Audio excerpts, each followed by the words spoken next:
Hello everybody and welcome to episode 9 of the Dead Pixel podcast. I'm one of your hosts, Mr. Brown, and this week's roundtable is all about the death penalty. Why the death penalty? Well, for me really it was because all this talk in the news about sort of ISIS or ISIL or whatever they want to call themselves this week, and the beheading obviously that poor victim. But somebody did point out to me that yes, it is horrific, but it's what's known all around the world as the death penalty. It made me think, well, fair enough. So we thought we might focus on the death penalty as a concept today. There's countries still in the West that do it, in the East, in the Middle East, and it is something that 22 countries partook last year.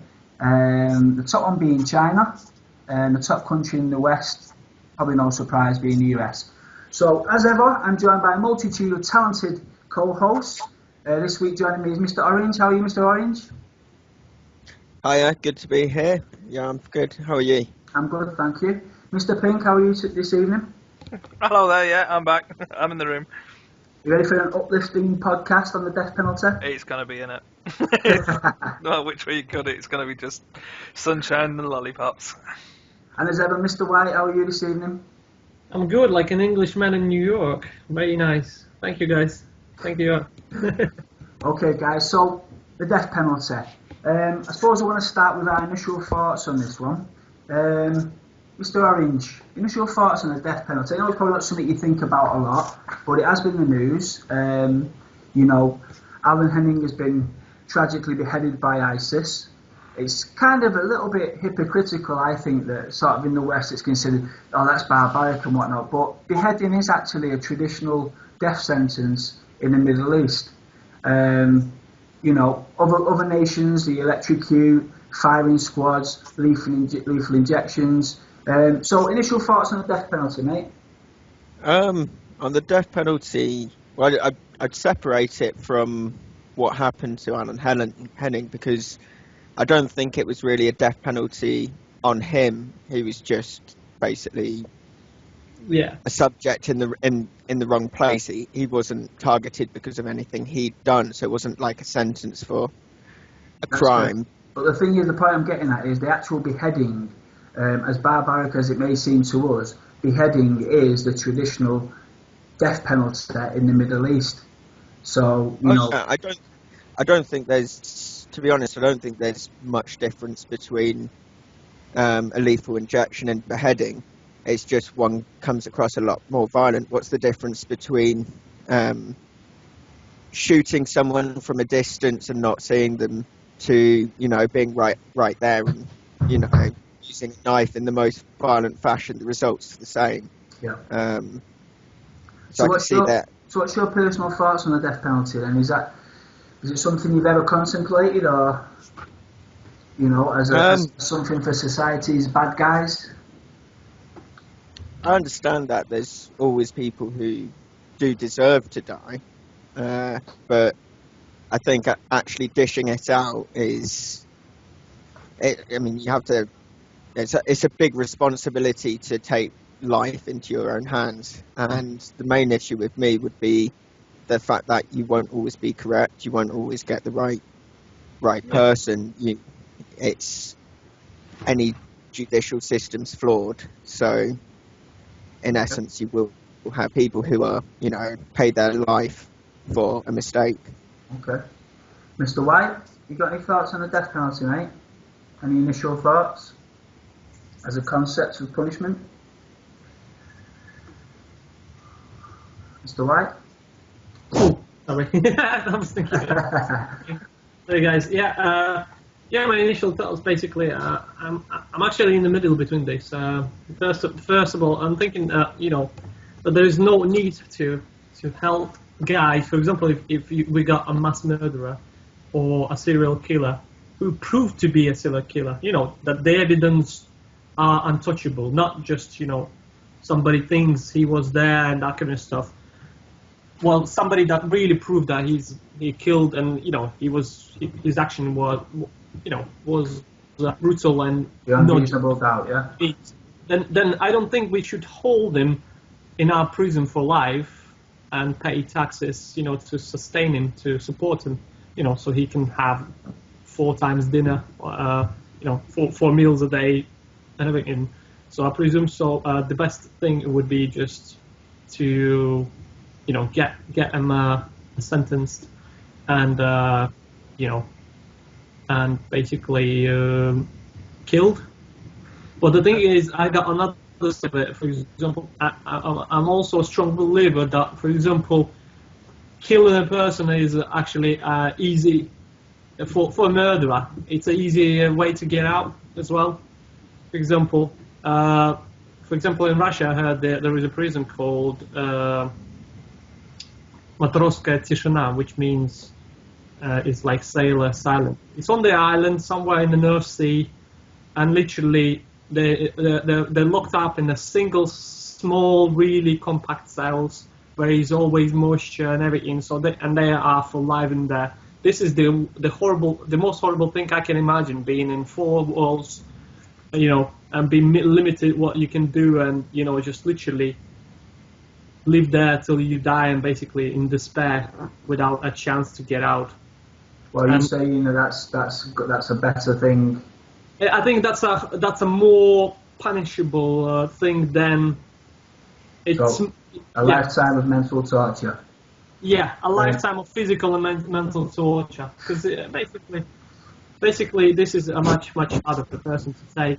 And I mean, if you'd be thinking in a suggestion like eye for an eye, then this would be the most horrible thing, because kill a person would be just relieve him out of anything. Okay, well, remind me never to cross you, mate. Mr. Pink, initial thoughts on the death penalty, mate? And here was I looking at a way to properly sugarcoat, I'm for the death penalty, but fucking hell, now he said that, I'm thinking, you know what, he's got some valid points there. Imagine you commit the brutal murder of the priest that touched you as a choir boy, age 19, and you spent the rest of with the advances of medical science, 90 years in this tiny cell. That's a hell of a lot worse than, being put to death. I mean, we're going, thinking about beheading there. I mean, France's national state death penalty was the old guillotine, wasn't it? Proven quick, clean death, apparently. Yeah. Most humane death going, allegedly, according to the paperwork. But, I think if it can be proved beyond shadow of a doubt, not for the first offence, not for the second offence, but if you got a repeat offender, I think it's time to remove them from the gene pool, rather like the fellow I saw on the news today, killed 5 people because he believed they were making noise deliberately. So he went off to Broadmoor, he was treated there, they let him go, and here he is again, caught with a gun and explosives and an arsenal in his house, planning to do it again. Where's the benefit in having him in society? But unfortunately, I can't think this is... Yes, for any Conservatives listening, I'm not saying just literally take the death penalty and bolt it onto the current legal system. I think the whole system needs to be reviewed beforehand, because it won't work if you just bolt it on as like next level punishment. Mr. Orange. I was just going to say with that one though, surely, I mean, this guy you talk about, I didn't see what happened, but surely there's some severe mental handicap there. We tried that, it's not worked. Bye. He was in Broadmoor since the 70s. He's been released. If it's not curable, then surely that if they're not completely culpable for their crimes, then we can't just kill them because it's easy and it gets them out of the way. Surely it's got to be a certain amount of that. They deserved it. He kills his next door neighbours, husband and wife, thinks about it for a bit. Then the next day goes and kills his wife and her friend. But I'm guessing this is a rational mind which we're talking about here. Apparently so, but his defence was next door neighbours were making noise. Well, if your wife's at work with her friend, how's she making noise next door? So it fell down for me. Mr. Brown, please. Okay, no, you know what? Brilliant, Mr. Orange there took a couple of my points. I'm actually dead against the death, well, no pun intended. I am dead against the death penalty. It's just something for me that, I mean, going off some of the arguments that Mr. Pink's put forward there, it does sound like, there's some kind of belief that the institution that we are putting these people through is a really good institution, and if at the end of it they are not reformed, then that's their fault, so let's get them killed, you know. And then we look at some of the points there on Mr. White, who's talking about sort of a cost aspect to, you know, why pay for someone to have 4 meals a day for the rest of their life. My point would be, as hippie as it might sound, because they're a human being, and, you know, to sort of fall back onto the cost element of whether a human being should be kept alive rather than, I don't know, more of a moral element or an ethical element, but literally a cost element is something that I just literally I can't abide that one. Just going back to the sort of the ISIS sort of beheading. Yes, it was very, very brutal, but it's kind of the same situation that you find throughout the world with revolutions and essentially guerrilla warfare, where guerrilla warfare has taken place. Now, there's many, many accounts in South America, Africa, you know, Cuba, obviously, you know, places like this where guerrilla groups, they capture hostages, and they basically, because we're a very small guerrilla group, so many rations and blah, blah, blah, and there's a sort of element, if we let them go, they'll know where we are and stuff like that, where, you know, one of my great heroes, Che Guevara, you know, he put the order to execute some prisoners, shot them because they were captured, they were considered the enemy, and it was considered too dangerous to let them go, and they did not have the rations to keep them long term. So in a state of war, which I would assume ISIS would believe they were in, and they are pretty much a guerrilla unit with the numbers that they have got. It's just something that is a little bit, what seems shocking is it's an element of every single militant uprising that's probably ever existed. So I just think people, just as brutal as it was, yeah, and it sounds like with the latest victim, it's totally just incomprehensible that he didn't let him go. He was there to help and whatnot, but there is a perspective here in the realms of war.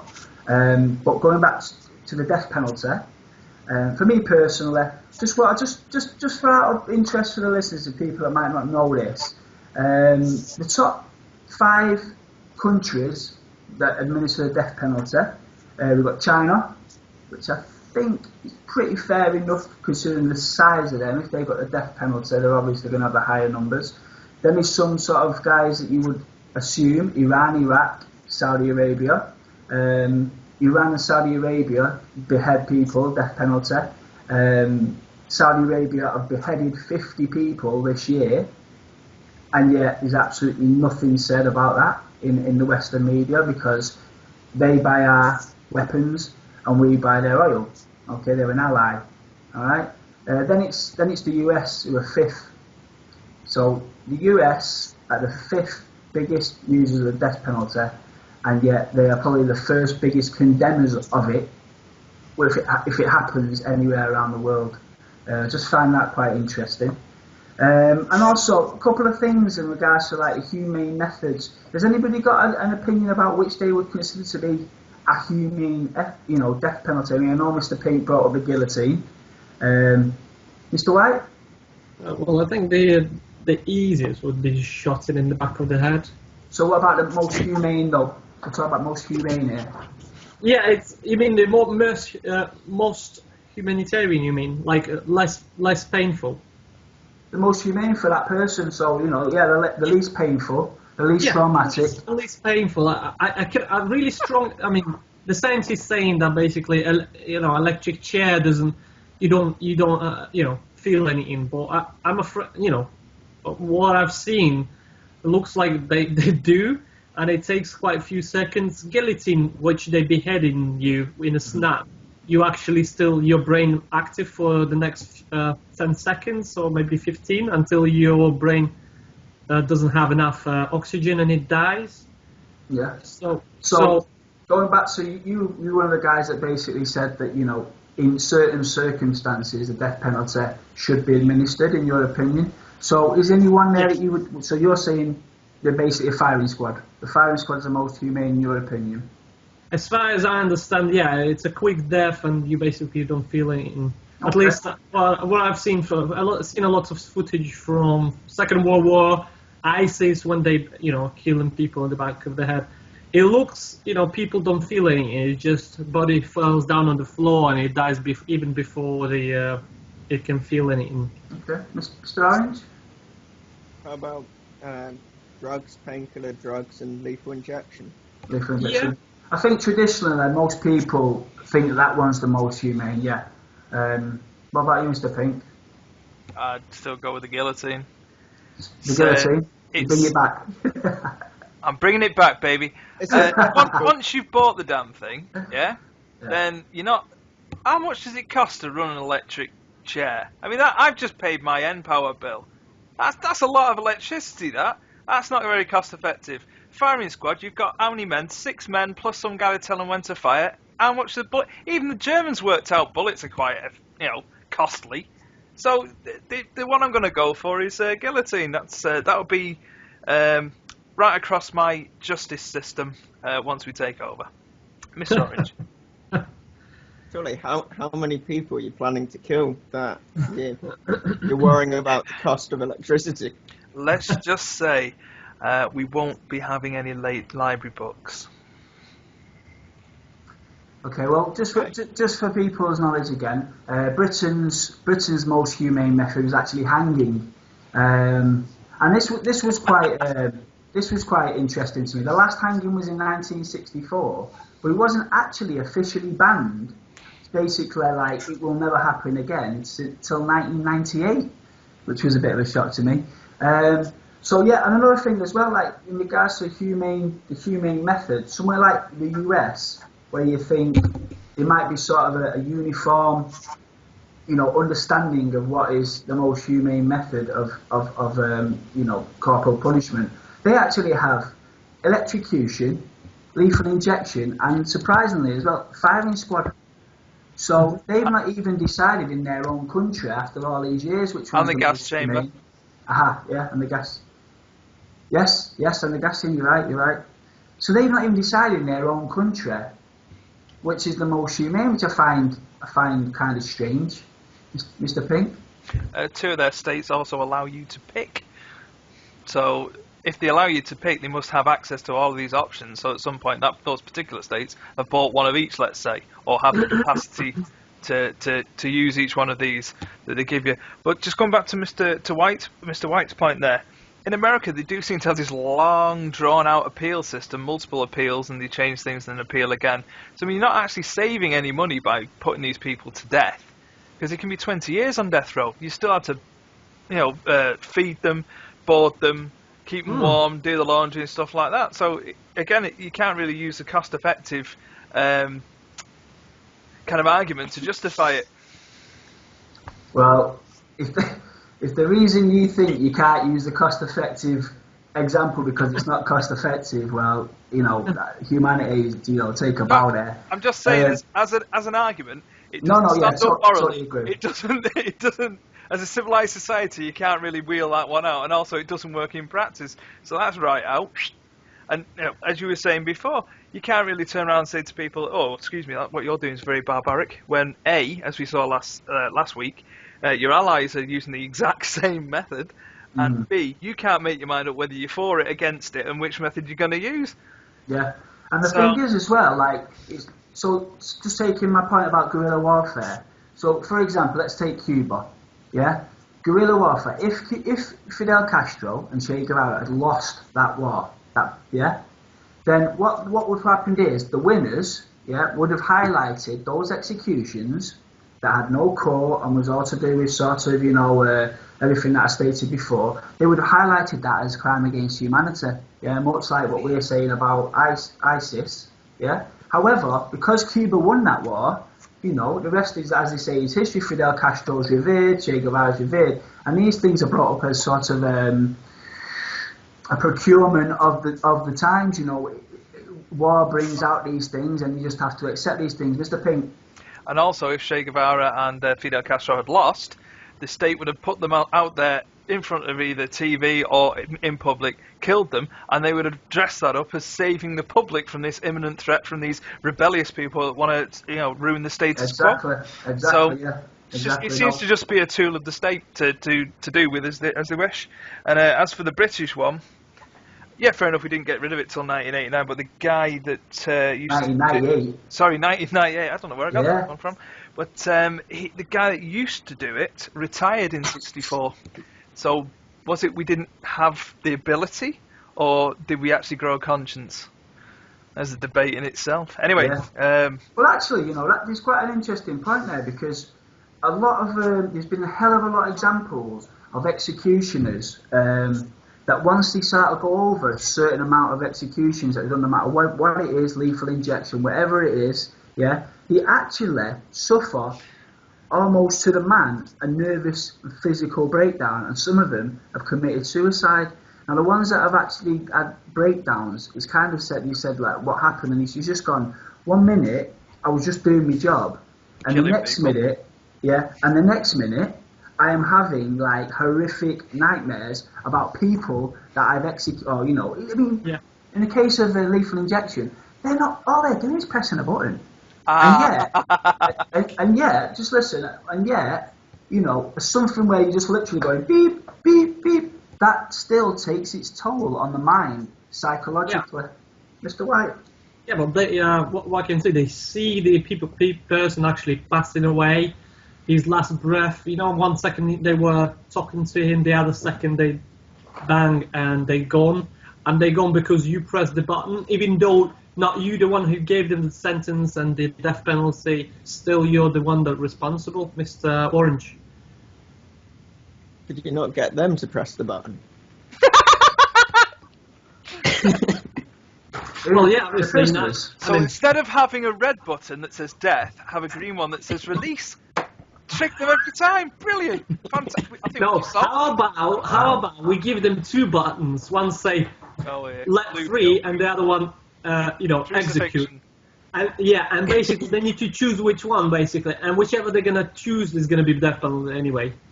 Or for the electric chair, you could have 2 wires, and which one you do you cut the cut? wrong one. Yes. Oh. See, make death. But Mr. Brown, can you just give me the date? but you get executed either way. That's just hard. Do you have guys? Even if you pick the right one, you still die. But at least it's a bit of a challenge at the end. Mr. Brown, what was the year that was made illegal again? Sorry, was it 1991? The last one in Britain was the actual carried out in 1964. Yeah. But it wasn't actually banned, like taken out of law till 1998. I thought you said that, right? Because it was Albert Pierpoint was our last hangman. The last official hangman, and he retired in 1956, then lived till 1992. So that's where I got my 1991 from. I thought, no wonder he's actually deceased, so he can't do it. He wrote a nice book about it, and he seemed to have quite a nice normal life. But as you say, he got to a certain point when not for me anymore. Yeah. Mr. White? Yeah, guys, do you have any examples? For example, I'm quite interested. Just a question: do you have any examples of which the person has been given a death penalty, executed, but then turned out to be innocent? Well, prior to DNA, the science catching up with the crime, I honestly don't know off the top of my head, but I do know that it's been quite some high-profile cases that have been proven to be innocent now. More than just 1 or 2 to pick out. Certainly just look into that, because it's people say now we've got DNA now, so accidents can be minimised. But just going back to Mr. Orange's point, I know it was tongue in cheek about sort of getting them to do it or tricking them and whatnot. But just to go back to sort of like the seriousness of the podcast here, if you are going to administer the death penalty, and if we've got 3 people on this panel that in some sense say it is necessary, then there shouldn't actually be a problem with that, carrying that out, because you've already gone past the moral, the legal and the ethical. And if you're at the end point and if you're still thinking, I'd rather him be tricked than somebody do it, then there's a bridge there that you've not crossed, whether it be ethical or moral. Mr. Pink? just off the back of what you said there, I think it would be a good test. Obviously, if he was willing to end his own life because he felt remorse, then yeah, let's see if we can get this guy some help, or this woman some help, and let's see if we can rehabilitate him. If he's like, oh, fuck you, I'm not going to do it. Sorry, mate, no remorse, bye-bye. Anyway, Mr. Orange, just saw your hand go out there. Yeah, I was just going to say, I've just had a look on the internet. I see, an article from Guardian talking about how at least 4.1% of all defendants sentenced to death in the US in the modern era are innocent, basically according to a study that was carried out there by legal experts and statisticians. And I guess there's got to be a certain amount of sort of real cases that are thrown in there. So to say 4.1% of all people, that's what, 1 in 50? And say you get the wrong person. Is that historically, or is that? This is current. This is current. Okay, Mr. Pink. So, sorry, 4.5% of every 100 people. Is that 4.1%. So 4.1% of all. So if you had 100 people, it would be 1 in every 25. But the thing is, it doesn't seem to be working as a deterrent anyway, because the year in, year out, more people are in jail, so it's not deterring people from committing these criminal acts, and it's not working. So the system itself is flawed. I don't think the big stick of "we will kill you," I think maybe we should bring that back, but the actual system does not work whatsoever. Sorry guys. Mr. Oh, I couldn't see who's got their hand up. Who would like to go first? Swap hands. Go on, Mr. Orange. I was just going to say, I think on the deterrent issue, I think obviously if you're willing to carry out certain crimes, then you know that the law could throw you in jail. But also you could, if you kill someone, you know that someone else could just as easily kill you in a crime of passion. So I don't think death is really the kind of deterrent that will stop people doing the most extreme or heinous crimes. So, Mr. Brown. Yeah, actually, obviously, like I've already stated, I am against the death penalty. I've looked into it in regards to is it a deterrent, and looking at sort of the studies you tend to get from the US, and basically there's something there. I won't quote it word for word, but it's basically saying that the top 88% of the country's top criminologists do not believe the death penalty acts as a deterrent to homicide.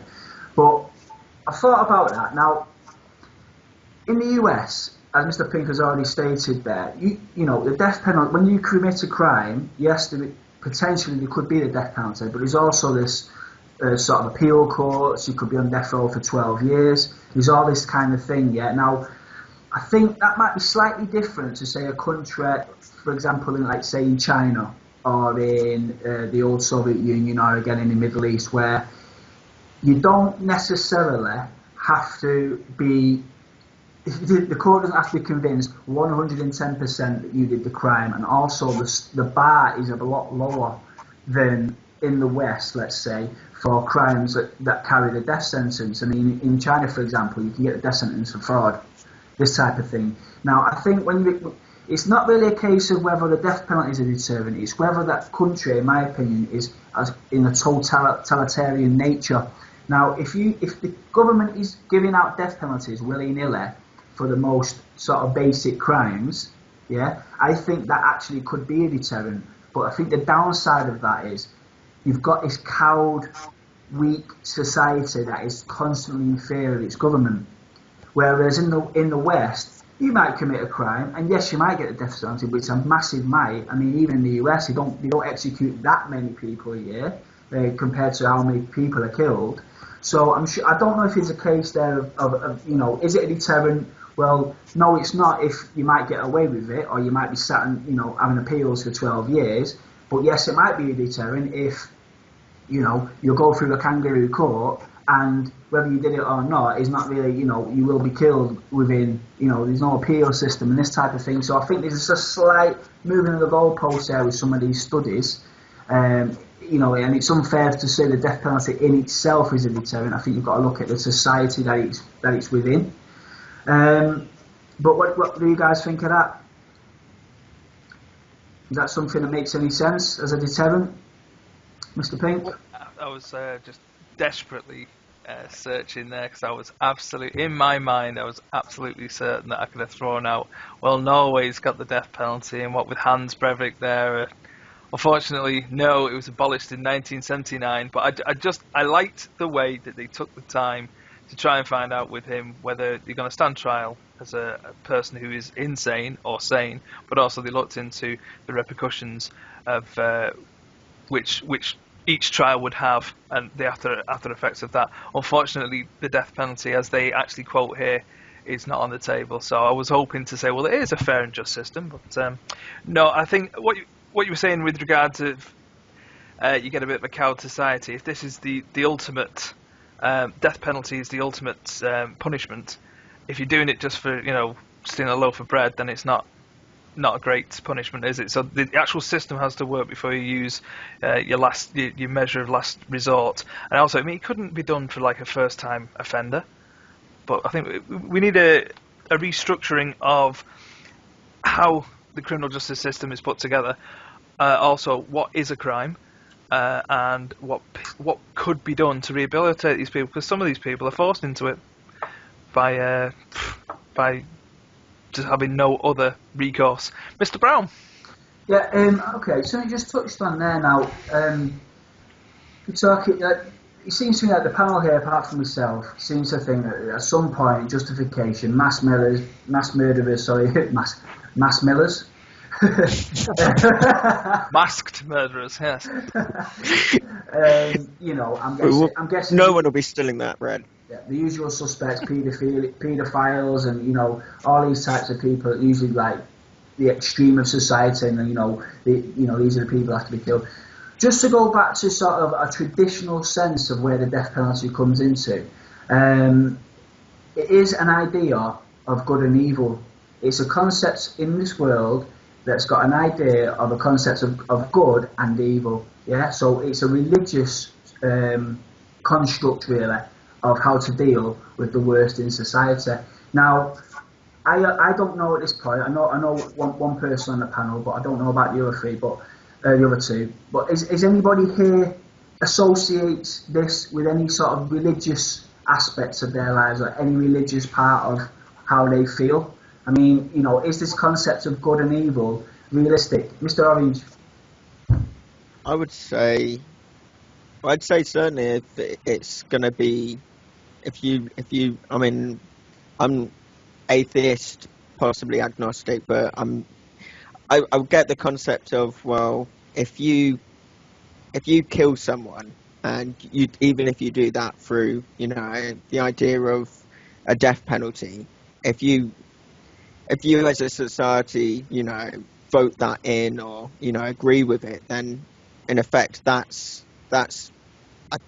could kind of, I think if that happened, I would kind of feel a black mark against me, or something against me that's goes against my humanity, if that makes sense. Just elaborate a bit more. So what you're saying is that even though you're an atheist, if the death penalty was to be voted into the society you live in, is that right? You would follow it with a clear conscience. If I was part of that, if I voted it in, then I would be part of, along with group responsibility, but my personal responsibility would also be, maybe a very minor part, but I would be partially responsible for death, because I voted that in. Okay. So this obviously leads to the question: would you vote it in if it came up? I don't know. I think I'm not completely sure on the death penalty, and I maybe veer more against it, but I can understand why people would want it, and I can understand why certain crimes you would feel that they warrant it.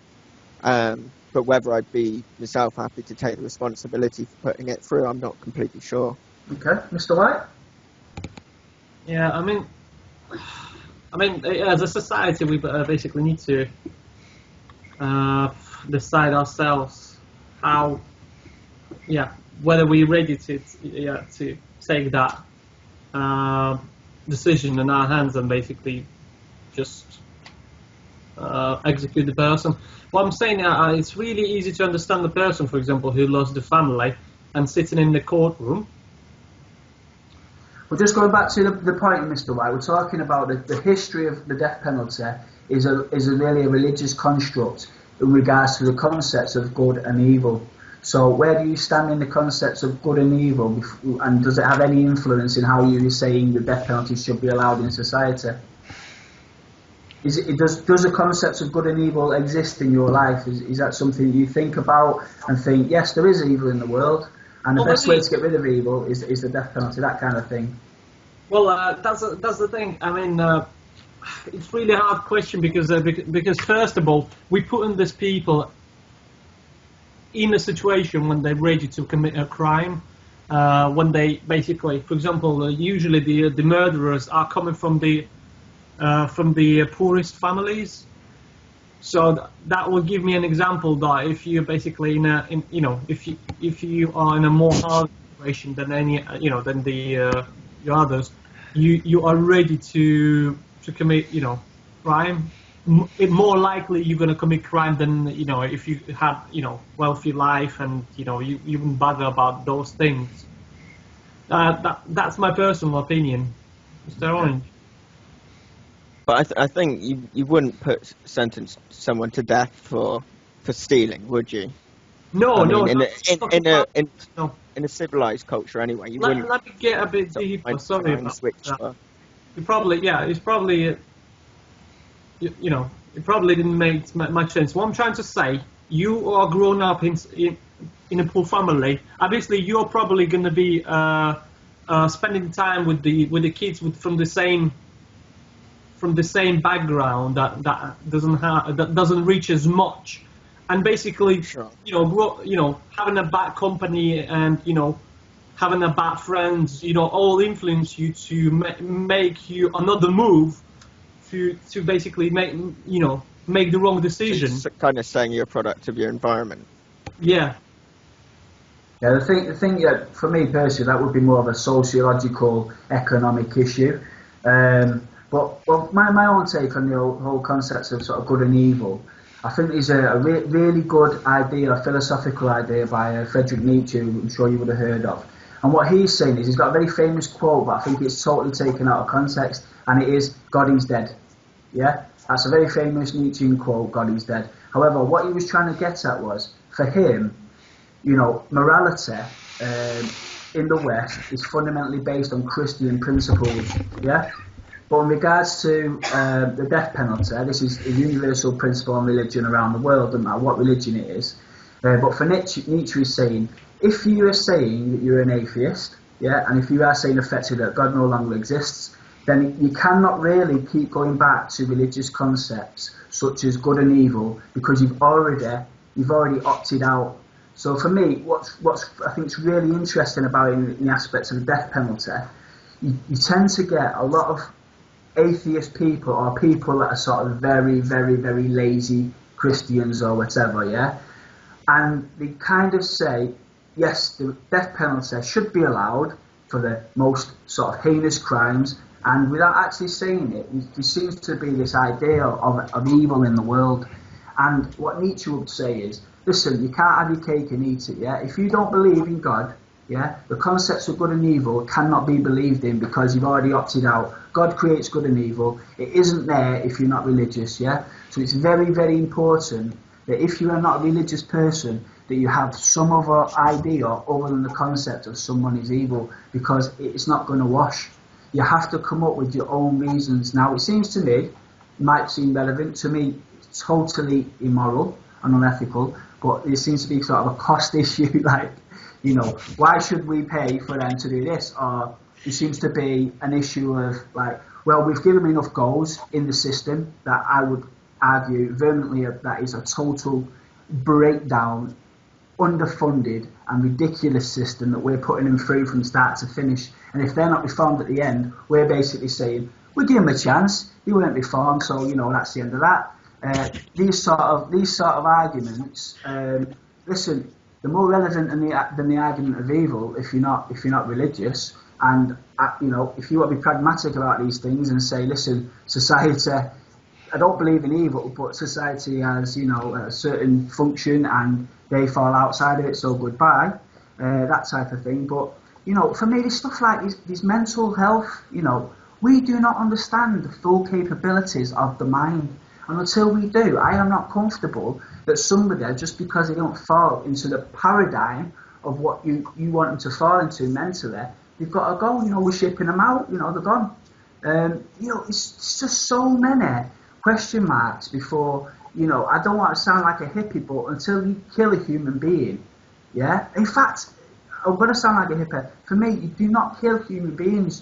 It's more your failure for not understanding. I'm not saying let them out. I'm not saying people, you know, will eventually be reformed. Some people can't be reformed.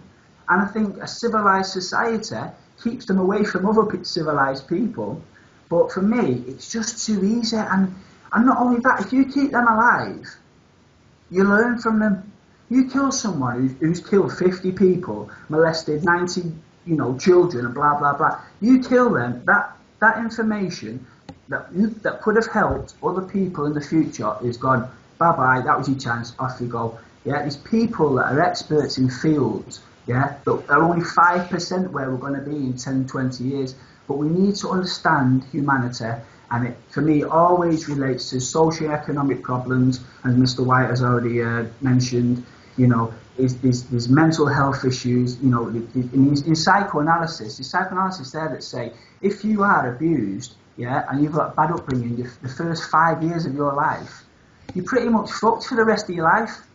So what you're doing is you're punishing someone at the age of 30 for the abuse they suffered, you know, at 4 years old. It just seems ridiculous. But I am going on a bit of a rant. Please, Mr. Pink, take over. Well, I'm going to start off with I don't believe there is good and evil, i.e. you're born good or you're born evil. I think you stumble along and you make your mind up when you are kind of a child of a product of your environment, for one, and that things happen to you. I suppose you could take the Mr. Nice always does the right thing. If Mr. Nice keeps getting shat on all his life, eventually he's going to go, screw this. He's going to break, isn't he? So there are mitigating circumstances. As I said before, I certainly wouldn't like to see the death penalty brought in and just tacked onto the current system. The current system does not work. Going back to learning off these people, we didn't even find out where the last child was buried from Myra Hindley. And how long do we keep her? I mean learning in its mental, psychological capacity, not you know, where was your last victim buried. I'm talking about there's a deeper understanding of the human mind. We didn't learn anything from them, but they would basically stum, and we would ask, you know, do you want to take part in this study? Do you want to do this? Nothing. Certain people you're never going to learn. I'm not trying to use this to justify killing them. You're not going to learn. As you said, certain people you're not going to be able to rehabilitate.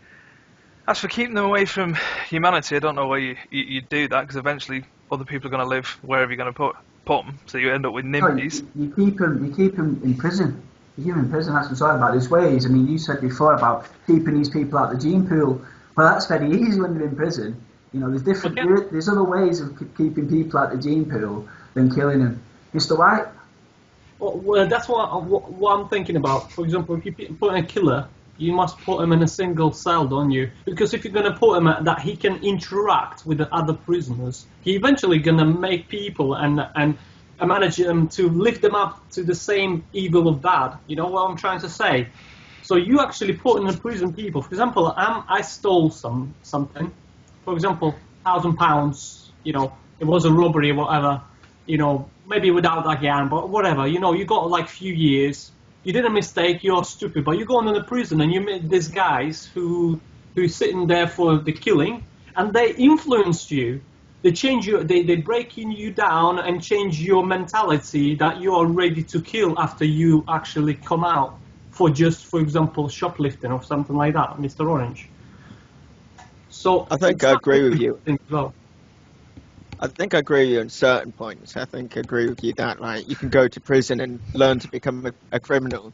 But I think on for like the really serious, people who would be on, death row, they're only going to be in. You'd only put them in the same place, realistically. Yeah. But the point I wanted to raise is just kind of playing devil's advocate. What about, has anyone thought as a sort of security issue, if you were in a country or if society became unstable, and you had a possibility that, well, prisons could, obviously revolution or whatever, change of things, maybe in certain countries, as a security issue, people who would, the most extreme criminals, they could, in theory, escape. Can I give I'm you? going to put this to Mr. Brown, but I'll give you an example. Mr. Orange, or is it Mr. Brown? Go for it, mate. Go for it. Yeah. Yeah, I've got an example. For example, the hottest example would be Iraq and Ukraine. Well, I'll start with Ukraine, basically. Lots of prisoners were given the, bailout if you're going to fight pro-Ukrainian forces in a special forces, not pro-nationalistic, like right-wing sector. So lots of prisoners that have been sitting for murderers are now rehabilitated to taking a gun in their hands and basically go and fight on the eastern part of the Ukraine. But the thing is, there is so many information about the atrocities coming there and happening. So you're thinking there's no normal person ready for that. No, the person who already mentally broke only. So, Mr. Ping, would you like to add something? I'm just astonished that the Ukraine actually put into action the Dirty Dozen. I mean, come on, talk about bloody scraping the bottom of the barrel. You're losing a war. You know what? Let's. Anyone want a gun? Go and fight these people here who want a little bit of independence. Yeah, because that's showing the people. That's showing the common man in it. You're well in control. Lunatics running around with bloody guns. Nice one. I'm just amazed. The problem with the current system is, like you said, you put the hardcore criminal in a cell on his own so he doesn't interact and breed super criminals. Okay, fair enough, but then because you can't have more prisons because people won't want them next to them, then you end up having to put two people in that cell, and then it's overcrowding, and then, oh God, they've got human rights, and they need to vote, and they'll vote for the people who want to let them out. So where's that all end? We're at a planet with a finite amount of resources, and maybe we should start looking at where we plough these things into, and maybe getting ahead as humanity and working together, and maybe going out to Mars or something. If we're talking about good and evil, and we're trying to justify things like that, how come we're still in court saying, oh yeah, put your hand on this book, and in the eyes of the big sky bully, promise to tell the truth? That's insane. The whole system needs ripping out by the roots, and let's start again. Obviously ain't working. Mr. Brown! Yes, no, I think you've hit the nail on the head there, mate. We're talking about a Victorian system of rehabilitation, of overcrowding. I mean, rehabilitation, I mean, come on, I'm not, it's a joke. It's a joke. You get these part-time teachers teaching them basic English GCSE. Yeah, Mr. Pink, you want to jump back in? Just Kate, when you said Victorian system, why are prison warders called screws? Anybody? Don't know. Because as well as their keys, they used to have a great big key. And part of the Victorian rehabilitation was you would go and do work. Now, this didn't actually benefit the state in any way. It wasn't like sewing mailbags. Literally, you would turn a crank handle, or you would walk on a set of stairs that just fell away from you. So you were doing work, but it wasn't benefiting anyone. And there'd be a little counter to say how many revolutions you'd done. You have to do 5,000 before you get a cup of water, something like that. Well, as you've seen Conan, as you got a little bit closer and a little bit better at doing this, a little bit more physically fit, they come along, and their job was to actually increase the tension on the spring in it to make it a little bit more harder. That is fruitless rehabilitation, non-interaction between prisoners at all. They had to wear face masks when they were out in the yard. They weren't allowed to talk. That doesn't work either. So, as you were saying, these part-time teachers coming in, holding hands and let's express our feelings isn't working. Well, it's not even that. It's like, let's teach them GCSE English in a society where nobody will give a reformed prisoner a job. It's just this type of idea that Victorian society is based on good and evil. So these people are there, because they're born bad. You just stick them in there for a bit. It used to be cat o' nine tails and all that rubbish over the barrel and all that type of torture. They're coming out twice as twisted as when they went in. There's absolutely no. I mean, we live in a system. We're not talking about systems, but it's vitally important that people understand that when our governments get in, right, they get in for essentially 5 years, right? That's what they're thinking. Our system, our prison system, needs about 30 to 50 years, reconstruction. It's going to cost billions of pounds to get where we need to be to really rehabilitate, the worst in our society. Governments that are only in for 5 years are not going to make pledges of billions of pounds to prisoners. Why? Because in the papers and the tabloids and it's the boogie, it's the the monster under the bed. Bad people are there to scare us, and when they're caught, they're put away. Rehabilitation is an afterthought. Facilities for prisoners is an afterthought. Right? Nobody can tell me that the system in any country. Well, actually, I tell you, man, some in Scandinavia, there's some really, really big funding in Scandinavia and whatnot. But, in the US, in the UK, in the Middle East, the prison system is completely fucked, And what we're doing is we're putting people through it and they're coming out more twisted than when you went in. You can't tell me at the end of that it's right to kill them at the end just because the system didn't work. The system's broke. There's no funding for it because governments only get 5 years. They will not win an election by saying, guess what? One of our biggest pledges is £2 billion for the prison service. You won't get a fucking vote. Well, they get my vote, but you won't get many votes. So, the death penalty, guys, have we covered this? I mean, for me personally, my mind is exactly as it was when we started. It's the system's far too broke. Human beings, in my opinion, no matter how bad they are. I mean, actually, I'm going to lay it on the line a little bit here, right? I'm not religious, but I am actually somebody that believes in a higher consciousness and a higher being. So, in a way, I could actually jump on the good versus evil bandwagon if I wanted, because I legitimately believe in a higher being, right?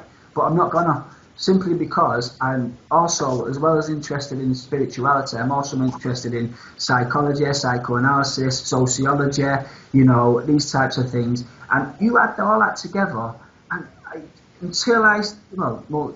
human beings are there. We're individuals in a biological sense. Every single one of us, is a unique individual, right? To kill us off, we've never been nothing like us before. We've never been nothing like us again, right? We're not there to be killed. We're there to be understood and, dare I say, loved. I'll be laughed at that. But until we start to find some fucking compassion, right, in society and start funding, prison services, we can, it's a flaw. It's a massive, massive flaw, and the death penalty will never, ever be justified for me. Mr. Orange, you put your hands and then brought it back down. Is there anything you want to add? I was going to say that it seems that it's less of, the modern arguments for the death penalty, at least that we're coming across, rather than the religious side of it, or the good versus evil. It does seem to be less of the good versus evil, but more sort of the practicalities of it. Obviously, the economics. What do we do with these people? How do we run a prison system in general? It seems to be more the practicalities than the good versus evil. And I completely agree that practicalities shouldn't be how you make, decisions of this, enormity, or humanistic decisions. But to me, it seems to be more the practical side, which, is, and that's probably one of the main reasons why governments aren't interested, is because it doesn't work for them practically, it doesn't work for them economically. Yeah, and to be honest, for a religious person, I can fully respect somebody that fully believes in the concepts of good and evil. If you think you're faced with evil, banish it back to hell. I can actually respect that. But it's the secular. Go on. But that's what I'm saying. It doesn't seem to be sort of the good versus evil argument, which is winning anyway. I think it's put to the people, this is why we did it, because it was good versus evil. The papers, the media were always, you know, on anyone. I honestly, and sorry to jump in, I honestly do believe that people haven't actually considered the aspects of good versus evil, really, and sort of contemplated it. I do believe people who are secular think that there's evil in the world, because I think it's quite a nice little packaged sort of, you know, term that you can take and say, oh, at the end of the day, after all the arguments have, you know, been laid out, he's evil, yeah, so he deserves to die. You know, and I'm following Nietzsche, though. If you're not religious, if you don't, you know, you cannot have your cake and eat it. Go on, surely you've got to recognise that there are rational people who will make, you know, decisions which are, you know, they know what they're doing at times. You can't. I disagree with that. So you don't think that anyone makes a decision thinking that they're doing wrong? No, I believe they're making a rational decision in their eyes. What they are doing, knowing how bad these crimes are, but they still do them. Yeah, I do believe that there's rational killers. I believe there's rational paedophiles. I believe there's rational anything you want to say that's a disgusting aspect of humanity and society. What I'm saying is those rational decisions do not make them a rational person. The mind, the psychology of the mind is far, far, far more complex than somebody at any given time thinking to themselves, I might murder someone today. Yeah, but if you go along that thinking, then there's no culpability for anybody. There's no responsibility for anyone to follow even their own morals. They could just say, well, like. We're talking about the most heinous crimes here, aren't we? We're talking about, you know, mass murders. But the way you're talking is you're describing that. Yeah, but the thing is, people of that everybody who, you know, who does a crime or something has a reason.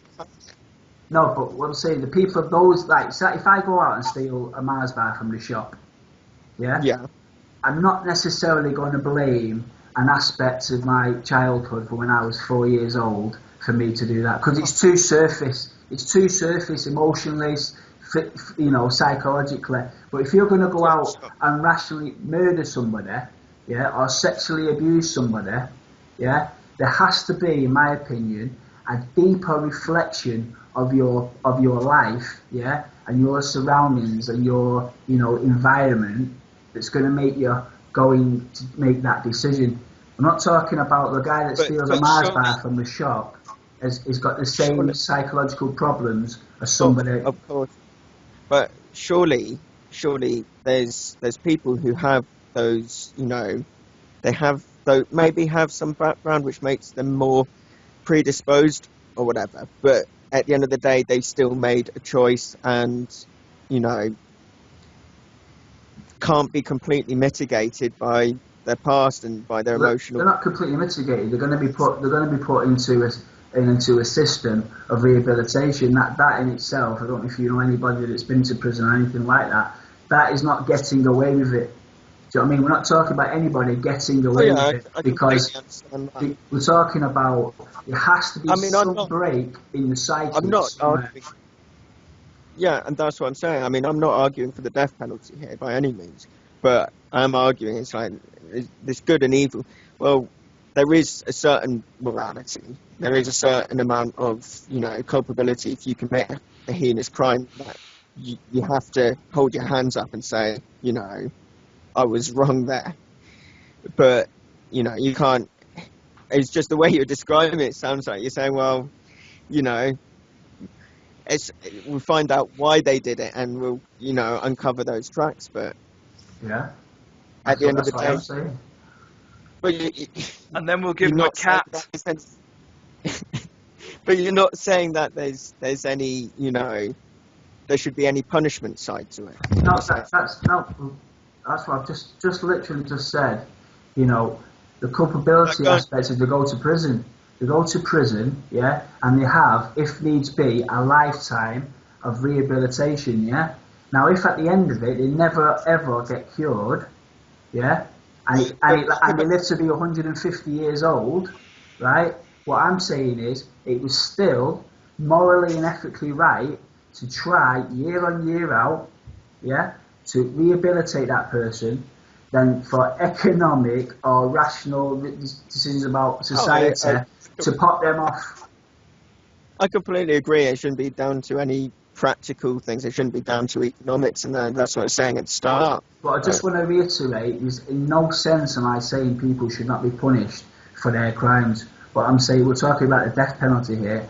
I am saying I am against the death penalty because the crimes that people associate with the death penalty, which is the worst crimes imaginable, my personal view is there has to be something within that person that went completely fucking wrong. It's not that they lived a lovely, privileged life, yeah, had the best education and had the best economic background, and at the very, very end, and even if on the surface they did, even if on the surface they did, yeah, like your Ted Bundys of this world, Dr. Shipman. Dr. Shipman, there's still something, yeah, there's still areas of expertise, yeah, that deal with the site. I mean, somebody being rich and economically secure, yes, it does minimise crime. That is an absolute fact. Yeah, that is an absolute fact. The more privileged you are, you know, in comparison to how poor you are, doesn't stop it altogether. But there's still other aspects of the mind, yeah, that need to be looked into, maybe forever. Go on. Yeah, I was just saying. I mean, I wasn't arguing in regard to the death penalty. I was just, I mean, because we kind of gone off of that because I wasn't actually, you know, addressing that. I was just addressing the kind of idea that everything is, you know, the idea of, well, everyone commits a crime for, you know, due to their past and that we need to, you know, learn from them and just, you know, I mean, some people, I don't think some people you can't learn from. I mean, I wouldn't. Again, I'm not completely sure with death penalty, but I see that as just a sweeping statement. Like, some people you can't learn from. I mean, where so you think every single person who's in the system, you can learn from? I think every single person on Earth you can learn from. Every single person. Earth, the prison planet. Mr. White, I can see you frantically doing this. I believe you've got to go. Is that correct? Yeah, my mom's calling. Basically, there is a thing I need to discuss. I actually said to call me at 8:30, and she's. Do you want to quickly do your conclusion? Well, my conclusion, guys, is death penalty should be only in the cases really, really extreme. And we're talking about, yeah, literally when there's, you know, when there's we failed to improve them, to understand the mistake they've done, and, you know, help them out to get back into the society on a normal level. And if they fail, then obviously in these circumstances where there is a mass killing I'm talking about, we should basically use the death penalty. In most other cases, just lock them into the single cells for 50 years and, you know, let them have it. Let them be afraid of that rather than just die. So mental torture. Okay. Well, the thing is, there was one thing I was thinking this week, just about, you know. I see. Okay. You know, yeah, there's only one thing I was thinking about. Yeah, we should, you know, maybe I'll be a key to, you know, if you under the threat of you committing crime, your whole family should be sent away from the society. So exilment. Yeah, it is punish family for banish, banish away from the borders, and, you know, that's it. You did a crime, your whole family goes, and, you know. So you started off as Stalin and ended as Pol Pot. Well, thanks for that. Yeah. Yeah, but the Stalin sent everyone to Siberia, but, you know, that was within the country. But this is literally you going away. You decide to start, and property, everything is lost. But you know, you'll be. I mean, if you commit a crime, you would think the next time, because your whole family will be, you know. You would certainly get better parents out of this. I think you've got some legs on that. Definitely. Anyway, speaking of parents, we shall see you next week. See you next week, guys. Nice to have you all. Okay, thanks, Wayne. sorry to interrupt there, Mr. Brown and Mr. Orange, but I could see him frantically waving, and then thought I ain't reading that typing. So. All right, yeah. Right, so go on, Mr. Orange. So, okay, so you know where I'm saying that people are not culpable for their actions. Yes, it is. For me, it is a grey area. There is no good and evil, and for me, the most heinous crimes are those people that must be the most psychologically damaged. Even if on the surface, it seems like they had all the privilege, all the education and whatnot. Yes, that does minimise crime, absolute fact. But it doesn't stop it completely. And obviously, in the case of Harold Shipman, Ted Bundy, characters like that, on the surface, had everything going for them. But I mean, they're both dead and gone now. But what my argument would be is, the surface is not everything. Yeah, there's depth to their psyche that really needs to be addressed and learned from. I'm just saying. I think there's some people who will have acted and done things without having, a particularly in-depth, psyche, or a particular, I think there are some times when people just, make the wrong decision and make the wrong decision knowing so, and I don't always think there's. Yeah, we're talking about a death penalty. I know if we're talking about the death penalty, then we're going into grey areas, and as you say, it sounded maybe like you weren't talking almost like there was very little culpability to crimes, but obviously you're not. But with the death penalty, I don't know. I think it's, as I said, I'm undecided on it. I'm not sure whether I'd be happy to put my name to anything like that, and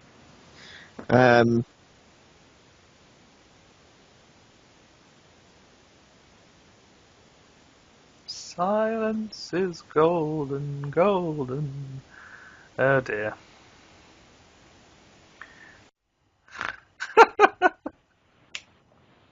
Hello. Hello. Well, I didn't stop talking because I presumed that you could hear me. No, I know. We make a statement like that, and it just, that's a higher power just kicking us in the teeth right there, isn't it? We can see you talking away and not hear anything. However, we still keep that real, please, even though it didn't work out this time. I'm trying to remember what I was talking. I think I basically ended that by saying, I probably haven't studied it enough to have, a fully formed opinion on it. As I say, I'd veer probably more against, but more on the fact that, for your own social conscience, you think if you've put your name to, killing someone or accepting killing as a response to something, then I think that's kind of, that's a crime in itself. Mm-hmm. Okay, yeah, know what you're saying. Mr. Pink, any final thoughts? Don't think I've changed my opinion during this. I think if anything, I've got some new insights. I agree that it should be the final recourse for those eligible for that. I agree totally that the system as it is, and I mean anybody's system, is not correct. What I would also say is, in my world, let's put it on that kind of thing, if I was running things, euthanasia would be an option. There'd be a lot more options. Half the things that are illegal at the moment probably wouldn't be. But that's the thing. You've got, as Mr. Brown has rightly said, you've got a religious, fundamentalist-backed idea of right and wrong, which then the state has bastardized to control the ultimate end user, the public.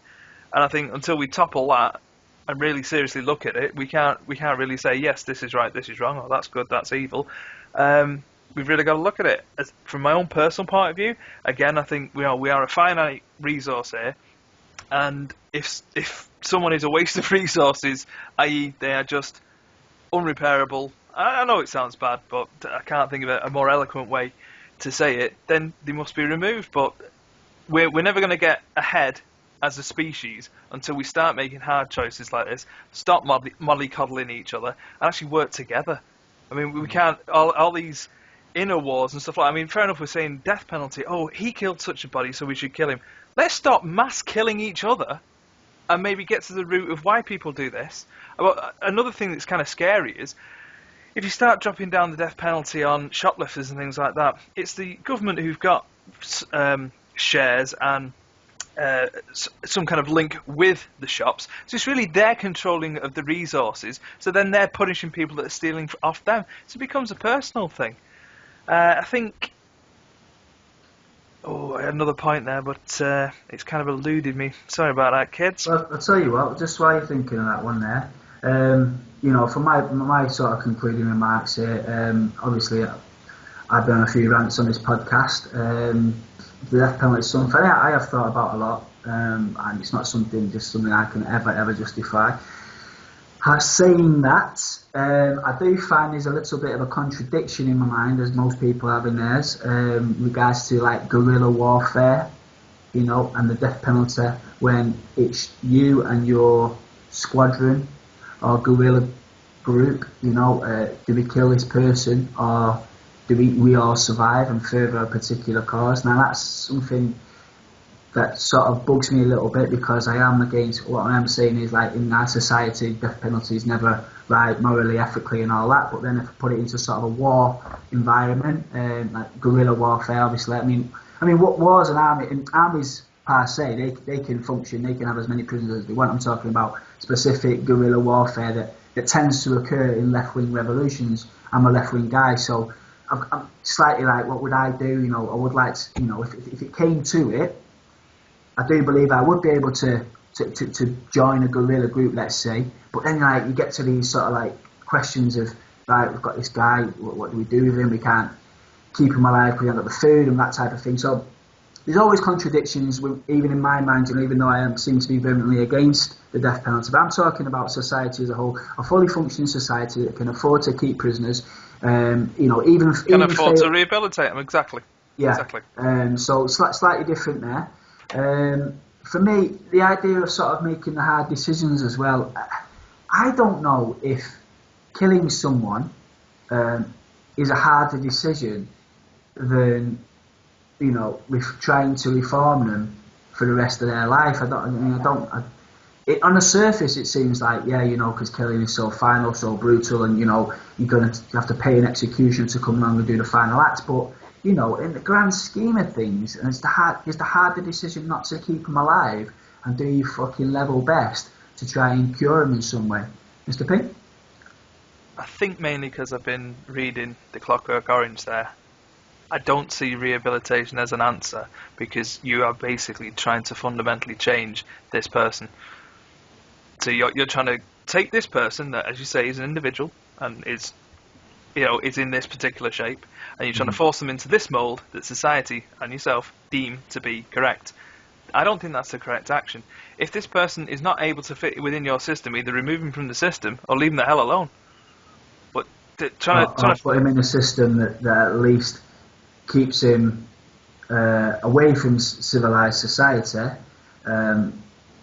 We're talking about things like areas of expertise and whatnot. You know, 10 years is a massive thing in certain areas of psychology, psychoanalysis, and that. The fact that we can't understand people today doesn't mean we can't understand them tomorrow. That type of thing, you know. So for me, you know, we're not necessarily. Yes, ideally, we would like to fit them into a mould, whatever mould that may deem to be. But if we can, then there's a lot to learn for future societies. I mean, if we can understand Ted Bundy's inner psychological mind, yeah, and understand somewhere on a life that seemed so rich and so educated, yeah, the point at which everything went tits up, if we could find that and learn from that and sort of teach things, then it'll only make us richer as a species. I do understand what you're saying. I just think with all the time and effort spent on analysing and over-analysing the Nazi Party, has things changed? I think you've got a great microcosm there of everything that could be deemed bad in society. But even failed attempts and failed experiments. I mean, I would say we've learned a hell of a lot from the Second World War. But even say we didn't, it doesn't mean that it wasn't a noble and right act to try. That's the point. It doesn't have to be a success. It has to be a willingness to put all effort, time, into human beings. Mr. Orange. I was just going to say, on a purely practical level as well, I think you probably mentioned it earlier, but you could learn something about these people, even if you can't change them. You could maybe, you have them around for the lifespan. You could maybe delve into that and maybe see the signs earlier, maybe see what kind of developmental things have caused certain things. I'm not saying have them as a science project, but there's certain elements of investigation which could then be used in society. Call it a human project. You have to call it a scientific project. It's just a human project. You know what I mean? We're trying to understand humanity. That's what we should be striving to do. It's understanding humanity, even in its rawest and most brutal forms. You shouldn't shy away from the dark cave and never go into it. You need to go into these dark caves of the mind. Yeah, you need to understand and you need to confront what humanity is, and we need to learn from it. Guys, I think we're going around in circles. Obviously, nobody's changed their mind. I didn't think we would, but I hope that for the listeners, we put out some half decent points anyway. So, guys, is anything? I'm pretty much done, guys. Anything else to conclude? Everyone I think I've covered all I can. I'd say stick a pin in it for now. We are running late. What I would like is a bit of audience participation. So I'm more than happy to continue this conversation and this debate. As long as we get some feedback from people, I'd like, what would you do? What would you like us to discuss about this? Give us some kind of, let's say, ideas, examples, and stuff you'd like us to discuss in detail, and we'll get back to you on those ones, and we'll do it from that way. Because I think without more research and more pinpoint evidence and examples, I think we are, as you say, going a little bit round in circles, and we don't want to fundamentally move off our positions. As well, I would like Mr. White back in, because wow, deport your entire family. I can't top that. So, I'm good. Okay, guys, well, I'm done. Well, thanks for listening, everybody, and thanks, guys, for joining me tonight. I'll speak to you soon.